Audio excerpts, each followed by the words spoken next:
Can you describe the level of performance you needed to beat a player that you said beforehand was tricky? Good afternoon, everyone. Thanks for coming out on the center court again.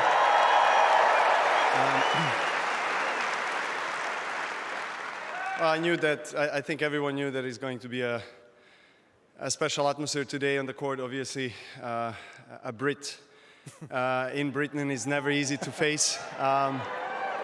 And he is I mean, tricky maybe is not a great word, but he's a good quality player that possesses a lot of talent, a lot of great touch, and for the grass, obviously where the ball stays very low with his slice, you know, he can be causing a lot of trouble to you if you're not in top of your game, which I think I was, to be honest, from the very beginning. And thank you.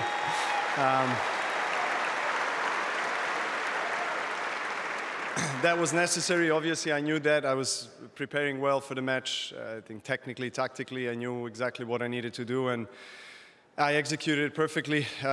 Sometimes you have these kind of days. I mean,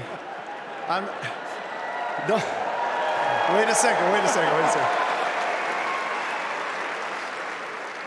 It was not for me. It was more for my coach. I'm sending him a message in case he didn't see it well.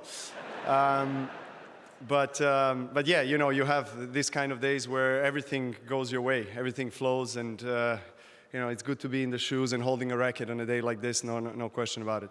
Well, you've executed perfectly here on a number of occasions before. I'm just going to run through a couple of things that I'm sure people will be quite impressed by. This was your 99th win just at Wimbledon.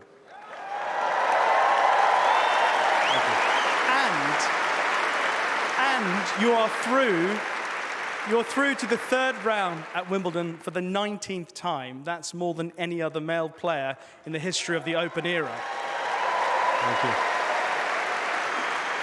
What do those numbers mean to Novak Djokovic? It means that I've been playing quite a long time.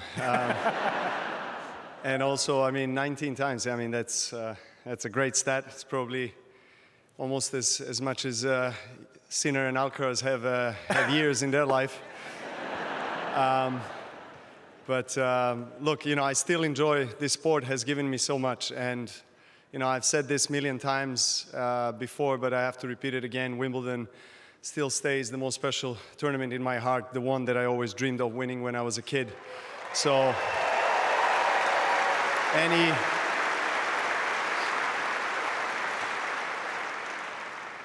any history made here is obviously extra special for me, and it's a beginning of the tournament. So yes, I'm aware of the history on the line, and I'm, you know, obviously in a privileged position to do that. But at the same time, I'm thinking about the big things that I can make in this tournament. The very last point I wanted to ask you about, because obviously it was 20 years ago you made your first appearance in the main draw here, and so much has changed for you, for us here at Wimbledon. Do you ever pause to reflect on the Novak Djokovic that turned up here in 2005 to the one that's here now with his family in the box? It's a very different situation now. Very different, yeah. I don't pause to reflect, to be honest. I don't have time. I think, you know, being on a highest level of professional tennis requires a lot of dedication on a daily basis, weekly basis. You play a lot of tournaments. The season is non-stop. It basically starts January 1st and ends, you know, late November. I mean, I don't play as much as I did before, but the weeks that I don't play, I play at home with my kids.